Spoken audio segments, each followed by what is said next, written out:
Christmas के दिन भारत सरकार ने एक गिफ्ट की शुरुआत की थी और उसके तहत आने वाले 100 दिन तक प्रतिदिन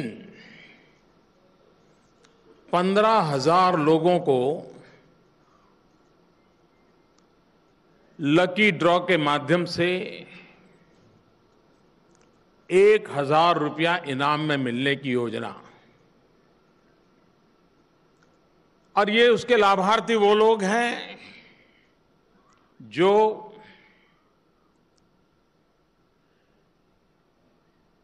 डिजिटल टेक्नोलॉजी का उपयोग करते हुए एक ग्राहक के बतौर खरीदी करते हैं, 50 रुपये से ज्यादा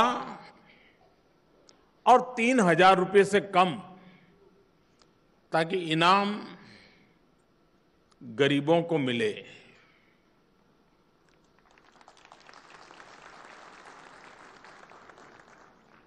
सौ दिन में लाखों परिवारों में इनाम जाने वाला है और ड्रॉ होने के 3 दिन के बाद बैंक के लोग उसमें से नाम कौन है वो निकाल देते हैं। जो पहले दिन ड्रॉ हुआ था उसमें जिनको इनाम लगा था उसमें से 4 लोगों को मुझे आज अपने हाथों से इनाम देने का अवसर मिला।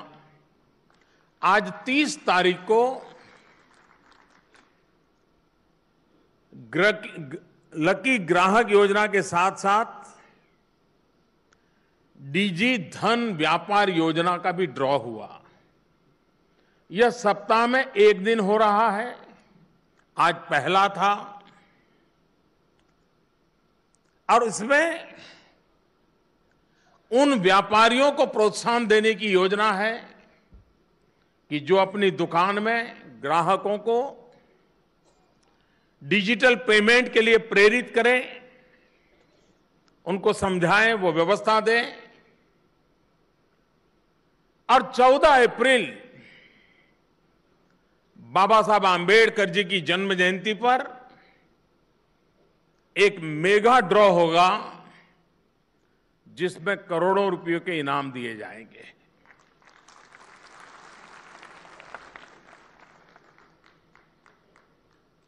जिन लोगों को इस लकी ड्रॉ में इनाम मिला है उनका मैं अभिनंदन करता हूं, लेकिन मैं उनका आभार भी व्यक्त करता हूं क्योंकि उन्होंने झारखंड जैसे छोटे गांव में रहने वाले किसी छोटे नौजवान ने इस टेक्नोलॉजी को आत्मसात किया, इस टेक्नोलॉजी का उपयोग किया, महिलाओं ने उपयोग किया। और इसलिए देश में जो लोग इसके साथ जुड़ रहे हैं वो एक प्रकार से उज्जवल भारत की नींव मजबूत करने का काम कर रहे हैं और इसलिए मैं इन सबका अभिनंदन करता हूं, उनको बधाई देता हूं।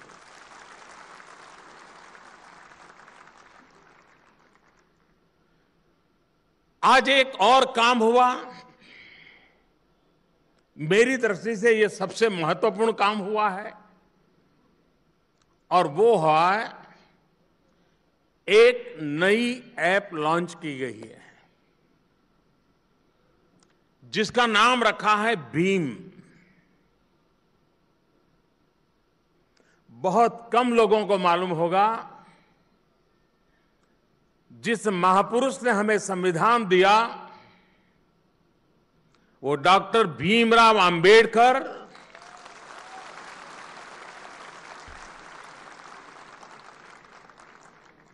अर्थशास्त्र में उनकी निपुणता, ये उनकी सच्ची पहचान थी।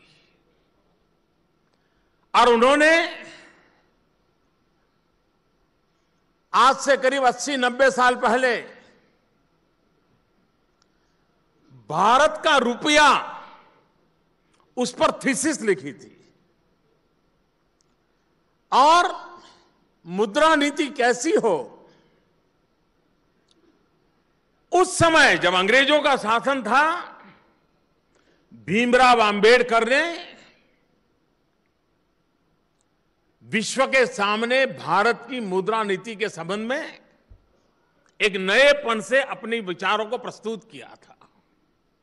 और आज हम लोग जिस रिजर्व बैंक की चर्चा करते हैं, आरबीआई की बात करते हैं, डॉक्टर बाबा साहब आम्बेडकर ने जो थीसिस लिखी थी, उसी के प्रकाश में से विचार लेकर के ये रिजर्व बैंक का जन्म हुआ था।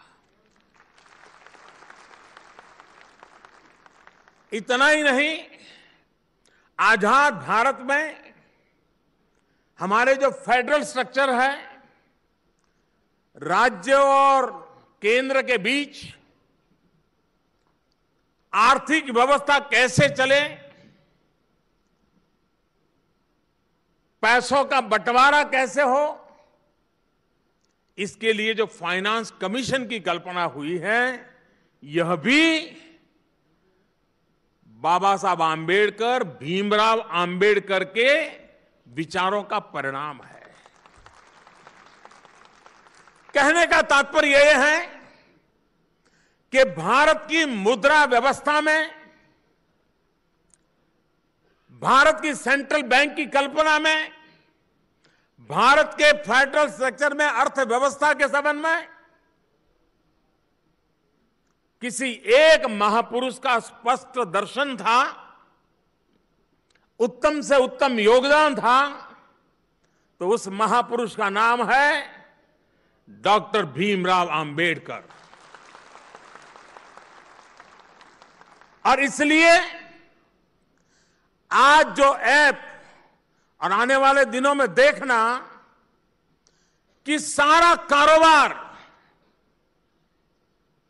जैसे हम पहले नोट या सिक्कों से करते थे, वो दिन दूर नहीं होगा जब इस सारा कारोबार इस भीम ऐप के द्वारा चलने वाला है।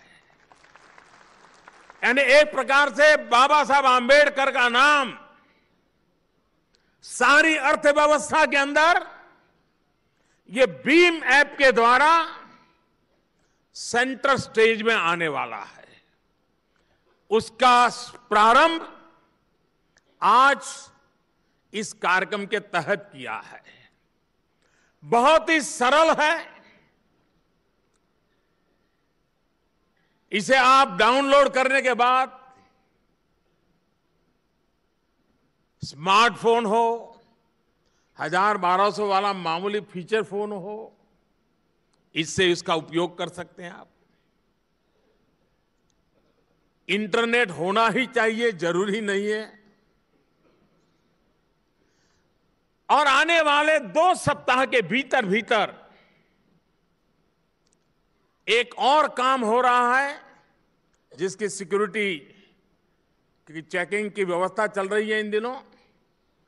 वो आने के बाद तो ये भीम की ताकत ऐसी होगी कि आपको न मोबाइल फोन की जरूरत पड़ेगी, न स्मार्टफोन की जरूरत पड़ेगी, न फीचर फोन की जरूरत पड़ेगी, न इंटरनेट की जरूरत पड़ेगी। सिर्फ आपका अंगूठा काफी है। आपका अंगूठा काफी है।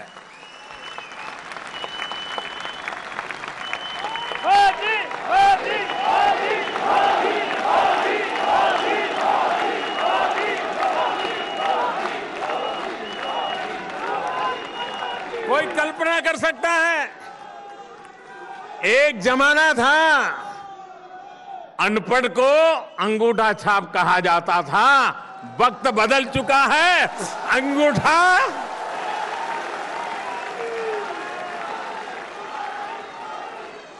आप ही का अंगूठा आपकी बैंक, आप ही का अंगूठा आपकी पहचान, आप ही का अंगूठा आपका कारोबार। कितना बड़ा रिवॉल्यूशन आ रहा है। और 2 सप्ताह के बाद ये व्यवस्था जब आरंभ होगी, मैं बहुत साफ देख रहा हूं, ये भीम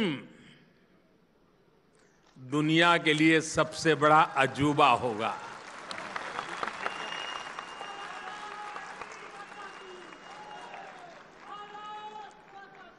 देश में आधार कार्ड 100 करोड़ से ज्यादा लोगों को आधार नंबर मिल चुका है। जो 12-15 साल से छोटी आयु के हैं उनका बाकी है, काम चल रहा है। लेकिन जो बड़ी आयु के हैं 14 से ऊपर, करीब करीब उसमें से अधिकतम लोगों का हो गया, कुछ छूट-फूट कुछ रह गए होंगे, तो अब काम चल रहा है। दूसरी तरफ देश में 100 करोड़ से ज्यादा फोन है, मोबाइल फोन। जिस देश के पास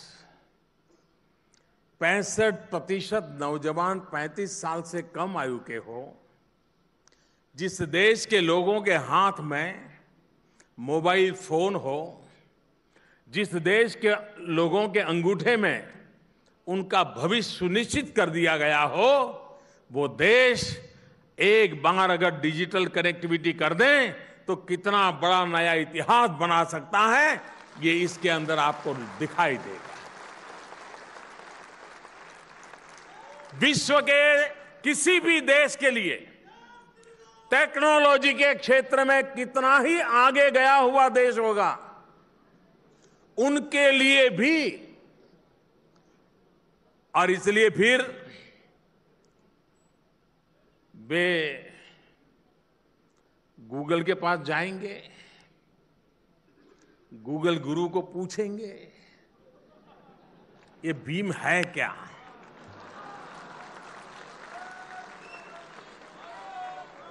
तो शुरुआत में तो उनको महाभारत वाला भीम दिखाई देगा,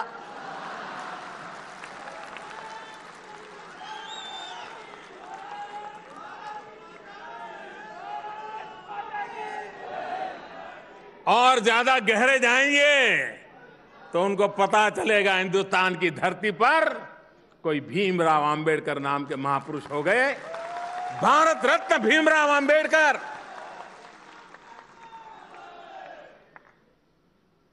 भीमराव अंबेडकर के जीवन का मंत्र यही था, बहुजन हिताय बहुजन सुखाय। वे दलित, पीड़ित, शोषित, वंचितों के मसीहा थे। ये टेक्नोलॉजी, उसकी सबसे बड़ी ताकत गरीब से गरीब को एम्पावर करने की ताकत इसमें पड़ी हुई है। ये भ्रम है कि ये पढ़े लिखे अमीरों का खजाना है। जी नहीं, ये गरीबों का खजाना है।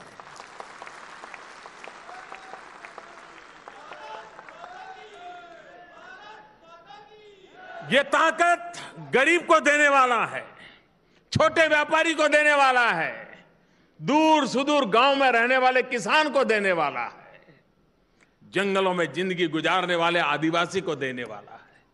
और इसलिए इसका नाम उस महापुरुष के साथ जोड़ा है जिन्होंने अपनी जिंदगी दलित, पीड़ित, शोषित, वंचित आदिवासियों के लिए खपा दी थी।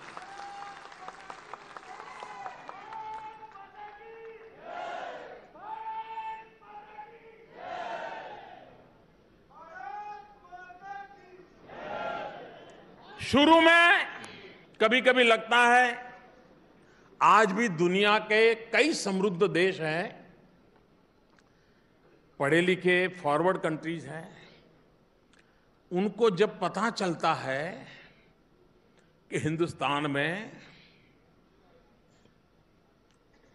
करोड़ों लोग बटन दबा करके वोटिंग करते हैं और जब काउंटिंग होता है तो 2 घंटे में तो रिजल्ट आना शुरू हो जाते हैं, तो दुनिया के कई देशों को अचरज होता है कि अभी तो हम चुनाव होता है तो मतपत्र प्रिंट करते हैं, गांव-गांव मतदान करने के लोग आते हैं, थप्पा मारते हैं, फिर बक्से में डालते हैं, फिर हम लोग उसका डिवीजन करते हैं, सेपरेशन करते हैं, उसके बाद काउंटिंग करते हैं। हमारे यहां तो हफ्ता हफ्ता लग जाता है। जिस देश को अनपढ़ कहा जाता है, जिस देश के नागरिकों को उनकी समझ पर कुछ लोग सवालिया निशान उठाते हैं, वो देश दुनिया के सामने गर्व कर सकता है कि इलेक्ट्रॉनिक वोटिंग मशीन के द्वारा दुनिया में रिवॉल्यूशन लाने वाले हम लोग हैं और हम इतनी बड़ी मात्रा में सफलतापूर्वक करते हैं। कभी कभी मैं हैरान हूं, कुछ लोग होते हैं जिनके दिलो दिमाग में निराशा से ही उनका जीवन आरंभ होता है, उनका सुबह भी निराशा से होती है। ऐसे निराशावादी लोगों के लिए अभी तो कोई औषध अवेलेबल नहीं है।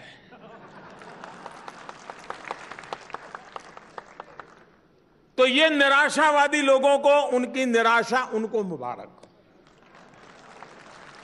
कोई कल्पना कर सकता है, हिंदुस्तान में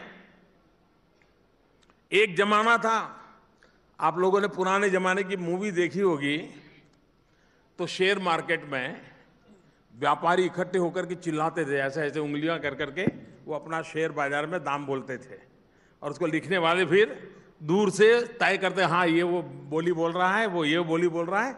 ये एक जमाना ऐसा था। आपने देखा होगा पहले शेयर मार्केट के अंदर कोई इन्वेस्टमेंट करते थे तो बड़े बड़े शेयर सर्टिफिकेट आते थे, उसको संभालना पड़ता था, घर में कोई ध्यान रखता था, देखो भाई शेयर लिए थे तो क्या हुआ, कोई दाम बढ़ा कम हुआ। आज हिंदुस्तान किस प्रकार से बदल को स्वीकार कर चुका है। करोड़ों करोड़ों लोग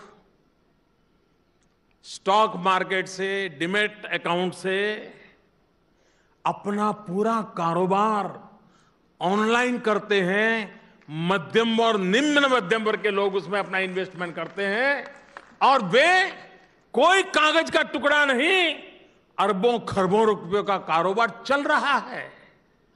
लेकिन इस देश के अंदर शायद हो सकता है, आज मैंने कहा तो कुछ लोग जाग जाएंगे, खोजने के लिए जाएंगे कि मोदी जो कह रहा था सच है कि गलत है। क्या सचमुच में शेयर बाजार के अंदर सब ऑनलाइन होता है क्या? क्योंकि अब तक किसी का ध्यान ही नहीं हो गया। ये हो चुका है लेकिन ध्यान नहीं गया। लेकिन इन दिनों जब मैं कहता हूं कि ई पेमेंट के लिए, तो लोगों को लगता है ये कुछ नया लाया है मोदी, गड़बड़ लगता है। और इसलिए बड़े बड़े लोग, उच्च पदों पर रहे हुए लोग, वे भी अपने बड़ी मृदु भाषा में बोलते हैं, सॉफ्टली बोलते हैं कि ये कैसे हो सकता है, देश अनपढ़ है, मोबाइल फोन कहाँ है, ऐसा बोलते हैं।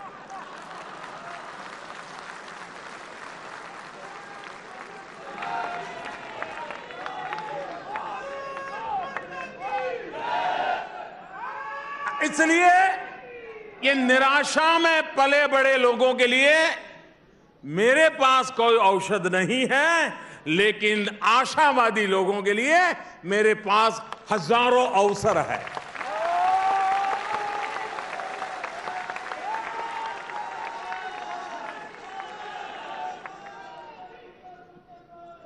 भाइयों बहनों, आज कोई धोबी सोच सकता है क्या कि वो बैंक से लोन ले सकता है? कोई छोटा सा हजाम की दुकान चलाने वाला, बाल काटने वाला व्यक्ति, वो सोच सकता है कि मुझे बैंक से लोन मिल सकता है? कोई अखबार की पस्ती इकट्ठी करने वाला या अखबार बेचने वाला सोच सकता है?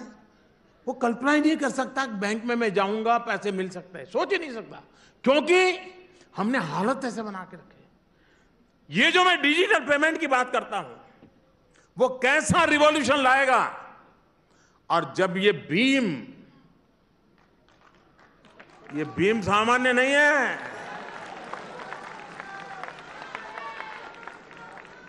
आपके परिवार की वो आर्थिक महासत्ता बनने वाला है। कैसे? मान लीजिए एक धोबी आज, उसके बाद लोग आते हैं, कपड़े ड्राई क्लीनिंग दिखना फलाना करा के जाते हैं, शाम को वो 500-1000 रुपया कमा लेता है, घर ले जाता है अपना गल्ला।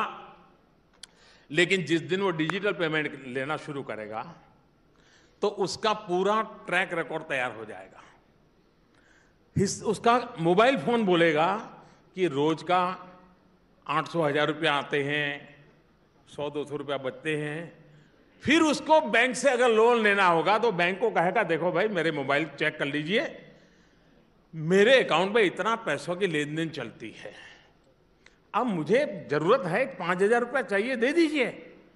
ये व्यवस्था ऐसी होगी कि आज उसको साहूकार के पास ऊंचे ब्याज से 5000 रुपया लेना पड़ता है, वो अपने मोबाइल फोन से वो दिन दूर नहीं होगा, 5 मिनट के भीतर भीतर 5000 रुपया उसके खाते में मिल जाएंगे। ये ई बैंकिंग की व्यवस्था डेवलप होने वाली है। ये दिन दूर नहीं होगा दोस्तों, ये होने वाला है। और इस काम को आगे बढ़ाने के लिए एक कॉमन प्लेटफॉर्म आज भीम के रूप में देशवासियों को 2016 के साल के आखिर में जब मैं दे रहा हूं तो एक प्रकार से 2017 का उत्तम से उत्तम नजराना मैं दे रहा हूं।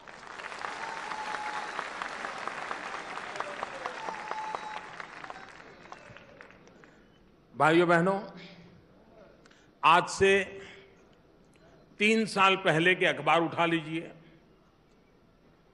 पुराने अगर YouTube पर जाएंगे तो पुराने टीवी न्यूज के क्लिपिंग पड़े होंगे, वो देख लीजिए। क्या आता है? कितना गया, कोयले में कितना गया, 2G में कितना गया है। खबर यही रहती थी कितना गया। आज लोग देखें यार आज कितना आया। देखिए वक्त वक्त की बात है। वही देश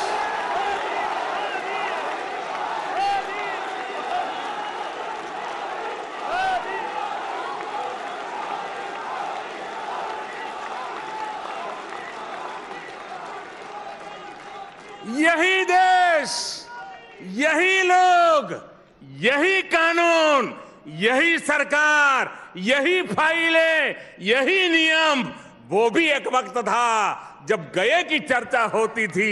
ये भी एक वक्त है आने की चर्चा हो रही है।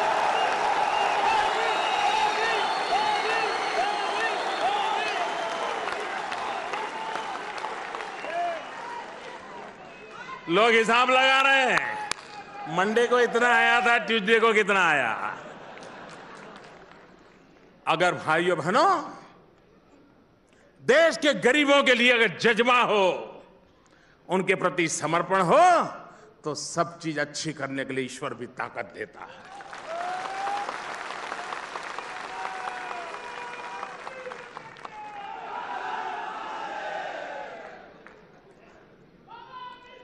मैं हैरान हूं, एक नेता ने बयान दिया,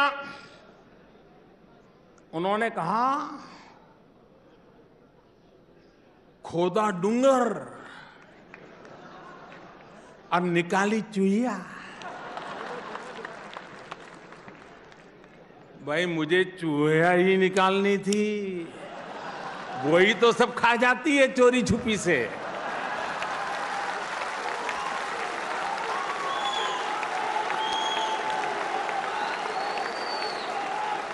किसान मेहनत करके अनाज का ढेर करे, 2 चूहियां आ जाए साहब, सब खत्म कर जाती। तो जिस नेताजी ने जो कहा, मैं उनका धन्यवाद करता हूं कि कम से कम सच तो बोले। ये चूहियां पकड़ने का ही काम है, जो देश का गरीब का धन खा जाते थे, वो चूहियां पकड़ने का ही काम है, और चल रहा है, तेज गति से चल रहा है। भाइयों बहनों, मैं इस समय मीडिया के मित्रों का भी आभार व्यक्त करना चाहता हूं। आपको मालूम होगा, जो चीज मीडिया के लोग ठान ले तो उसका एक असर पैदा होता है। जब लोग लाल लाइट वाली गाड़ियों में घूमने के शौकीन हुआ करते थे तो मीडिया वाले पीछे पड़ गए, कैमरा ले गए, अच्छा ये लाल लाइट लगा के बैठा है। धीरे धीरे जिसको लाल लाइट का हक था ना वो भी डरने लगा, यार छोड़ो। बहुत लोग थे, सरकार कहे, कानून कहे, सीट बेल्ट लगाओ, सीट बेल्ट लगाओ, कोई नहीं लगाता था। मीडिया वाले पीछे पड़ गए। कोई कार में बैठा है बड़ा आदमी तो तुरंत निकालते थे, हाँ इसने सीट बेल्ट नहीं लगाया, फिर दूसरे दिन टीवी पे दिखाते थे तो उसकी मुंडी इतनी हो जाती थी। वो सीट बेल्ट का अवेयरनेस आया। कभी हेलमेट के लिए सरकार कहती है भाई जिंदगी बचाने के लिए यार हेलमेट लगाओ, ये करो, सुनते नहीं। लेकिन मीडिया के लोग, कोई पुलिस वाला बिना हेलमेट जाता था तो पकड़ते थे टीवी पे और दिखाते थे तो वो फिर कांपने लगते थे। लोग भी जाते थे, दिखा देखो ये जा रहा है। सरकार भी जागती थी, पुलिस भी जागती। ये सेवा कम नहीं है जी, ये सेवा बहुत बड़ी है। एक ऐसी जागरूकता आई, इवन स्वच्छता का अभियान। कोई मीडिया के लोग स्वच्छता रखनी चाहिए कहें, अलग बात है, लेकिन मैंने देखा वो सुबह शाम उनके कैमरा के लोग उन जगह पे घूमते थे और कोई डालता था तुरंत पकड़ करते, फिर उसका इंटरव्यू करते थे। तो फिर वो ऐसे भागता, नहीं मेरा इदारा नहीं, मैंने देखा नहीं था। वो कहते दिखता है कि नहीं दिखता है, तो भागता था।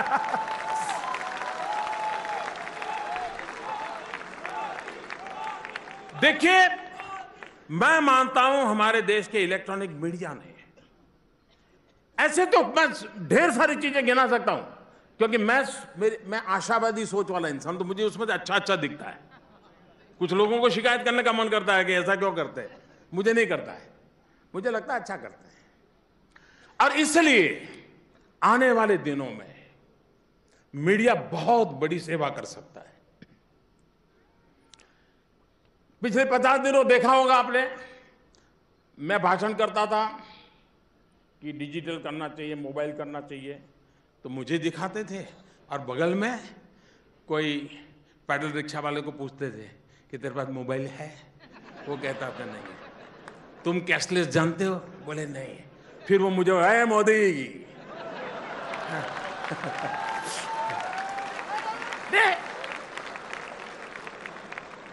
और उसके कारण सरकार को भी सोचना पड़ा कि हाँ भाई फीचर फोन में भी किया जाना चाहिए, अंगूठे में भी बैंकिंग आना चाहिए। आया कि नहीं आया? तो बोलो मीडिया को मैं थैंक यू कहूं कि ना कहूं? इसलिए मैं उनको थैंक यू कहता हूं। लेकिन मुझे विश्वास है आप लोग चेत करके रहिए। अब मीडिया वाले 1 तारीख के बाद आपके हाथ में मोबाइल देखेंगे, कैमरा खड़ा करके पूछेंगे तेरे पास मोबाइल है? भीम है? कैश लेके क्यों घूम रहा है? पढ़े लिखे हो, क्या कर रहे हो? आप देखना 2017 में मीडिया के लोग आपको पूछने वाले हैं, सब हिंदुस्तान वालों को पूछने वाले कि 2 मोबाइल फोन लेके घूम रहे हो, फिर भी तुम कैशलेस नहीं हो रहे हो। इसी से रिवॉल्यूशन आता है जी, क्रांति इसी से होती है। और मुझे विश्वास है कि देश विश्व के आधुनिक देशों की तुलना में टेक्नोलॉजी के क्षेत्र में और टेक्नोलॉजी के साथ कॉमन मैन की कनेक्टिविटी, ये होके रहने वाला है। भाइयों बहनों, मैं ये साफ मत कहूं, हमारा देश ऐसे ही सोने की चिड़िया नहीं था। हमारा देश ऐसे ही सोने की चिड़िया में से गरीब नहीं बना है। हमारे अपनी कमियों के कारण, अपनी गलतियों के कारण, अपने गलत आचरण के कारण सोने की चिड़िया कहा जाने वाला देश गरीब देश की गिनती में आके खड़ा हो गया। लेकिन इसका मतलब यह है कि आज भी इस देश में फिर एक बार सोने की चिड़िया बनने का पोटेंशियल पड़ा हुआ है।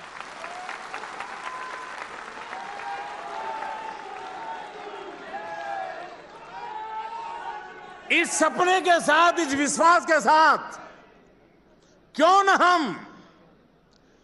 न हम देश के गरीबों को उनका हक दिलाएं, मध्यम वर्गीय लोगों का जो शोषण हो रहा है उसको रोकें, ईमानदारी के रास्ते पर देश चलना चाहता है उसको हम बल दें।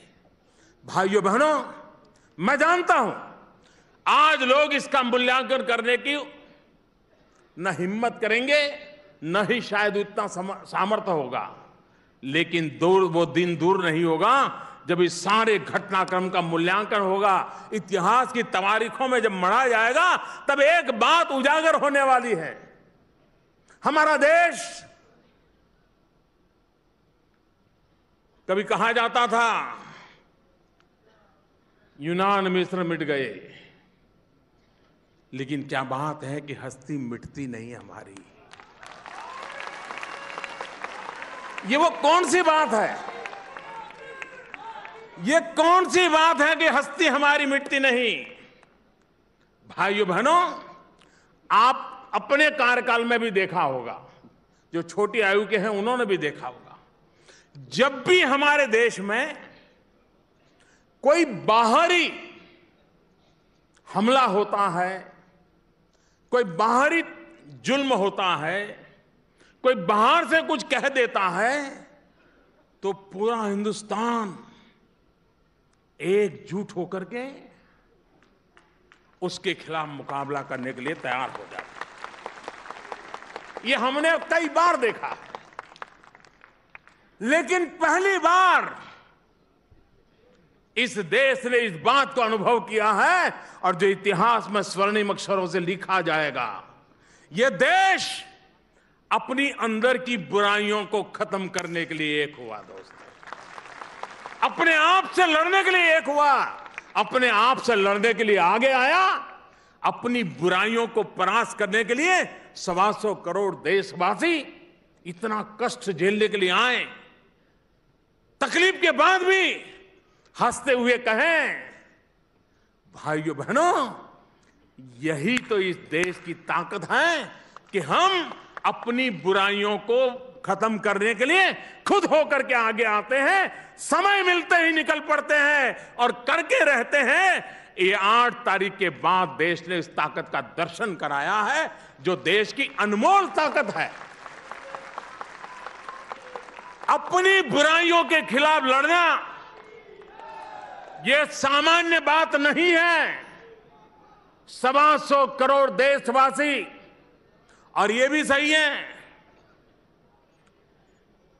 कि ये बुराइयां कुछ लोगों ने स्वेच्छा से स्वीकार की होगी, कुछ लोग मजबूरन उसके शिकार हुए होंगे, लेकिन इच्छा अनिच्छा से भी ये दीमक की तरह फैल गई है। और इसलिए दीमक की तरह फैली हुई बेईमानी की बीमारी समाज में भी कभी तो ऐसा लगता था कि लोग शायद इससे जीने की आदत बना लेंगे, लेकिन 8 नवंबर के बाद मैंने देखा कि लोग मौके की तलाश में थे। ऐसी जिंदगी उनको नहीं चाहिए, उनको ईमानदारी की जिंदगी चाहिए, उनको ईमानदारी का रास्ता चाहिए, और ये देशवासियों ने करके दिखाया है। और भाइयों बहनों, मैं विश्वास से कहता हूं, ये जो सारी मेहनत हो रही है, और ये काम छोटा नहीं जी, दुनिया को अचरज हो रहा है कि 86% करेंसी एकदम से व्यवहार से निकल जाए। दुनिया आज इस पर सोच नहीं सकती देश कैसा है, कैसे लोग हैं, और देखो जी रहे हैं, सोच रहे हैं आगे बढ़ना है।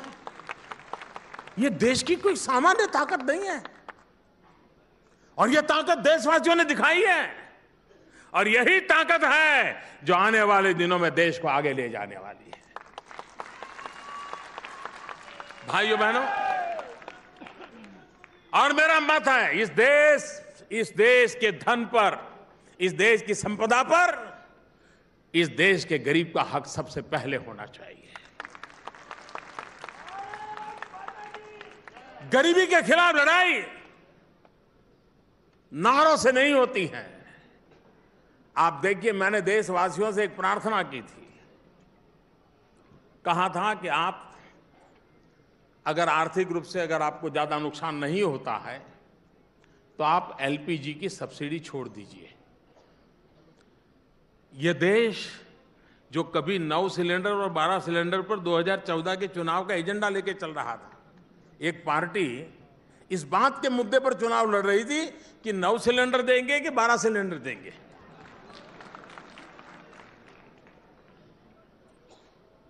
जिस देश में पूरा चुनाव सिलेंडर की संख्या पर लड़ा गया हो, इस देश के अंदर एक सरकार आकर के लोगों को यह कहे कि सब्सिडी छोड़ दो, कितना बड़ा कॉन्ट्रास्ट। हम आपको 12 सिलेंडर दे दो, वोट दे दो, ये दूसरा ऐसा आया वो कहता है सिलेंडर की सब्सिडी छोड़ दो। और मैं आज सर झुका करके मेरे देशवासियों के सामने नमन करते हुए कहना चाहता हूं, 1,20,00,000 लोगों से ज्यादा परिवारों ने अपनी सब्सिडी छोड़ दी। और मैंने वादा किया था कि आप जो सब्सिडी छोड़ रहे हैं, मैं उस गरीब मां को दूंगा जिस गरीब मां को लकड़ी के चूल्हे से धुएं की आग में अपने बच्चों के साथ गुजारा करना पड़ता है। उस गरीब मां को एक दिन में 400 सिगरेट का धुआं अपने शरीर में लेना पड़ता है। उस मां के स्वास्थ्य का क्या होता होगा? आप अपनी सब्सिडी छोड़ दीजिए, मैं ये सिलेंडर उस गरीब मां को देना चाहता हूं जो लकड़ी का चूल्हा जला करके खाना पकाती है। और आज मैं देशवासियों को कहना चाहता हूं कि 1,20,00,000 लोगों ने सब्सिडी छोड़ी। अब तक 1.5 करोड़ गरीब माताओं को गैस सिलेंडर हम दे चुके हैं। कहने का तात्पर्य यह है कि जो भी आ रहा है अब जान ही रहा है, ये जो भी आ रहा है गरीब के काम आने वाला है, गरीब की भलाई के लिए काम आने वाला है। देश को बदलना है दोस्तों, देश के सामान्य मानवी की जिंदगी बदलेगी तब देश बदलने वाला है। और जब मैं आज पंडित दीनदयाल उपाध्याय की जन्म शताब्दी मना रहा हूं और भारत सरकार ने गरीब कल्याण वर्ष के रूप में इसको मनाना तय किया है, तब ये सारा परिश्रम गरीबों को समर्पित है, उनके कल्याण को समर्पित है, मध्यम वर्ग के व्यक्ति को उसका हक दिलाने के लिए समर्पित है, उनके शोषण से मुक्ति दिलाने के लिए समर्पित है। और मुझे विश्वास है कि देश ने जिस प्रकार से आशीर्वाद दिए, कष्ट झेल करके आशीर्वाद दिए हैं, आने वाले दिनों में इस बदलाव के हकदार भी वही होने वाले हैं। मैं फिर एक बार उस इनाम को प्राप्त करने वालों को बधाई देता हूं। मैं देशवासियों से आग्रह करता हूं कि 2017 के 1 जनवरी को आप कम से कम 1 जनवरी से शुरू करिए। अगर आपके पास मोबाइल फोन है, स्मार्टफोन है, कम से कम 5 लेन देन तो करिए। हर हिंदुस्तानी एक बार 5 लेन देन करना देखे तो फिर उसको आदत हो जाएगी और देश डिजिटल मूवमेंट को लीड कर जाएगा। मैं फिर एक बार सबको बहुत बहुत बधाई देता हूं, बहुत बहुत धन्यवाद देता हूं। 6 महीने में 9 बार सहारा के लोगों ने अपनी डायरी में लिखा है कि हमने नरेंद्र मोदी जी को पैसा दिया है।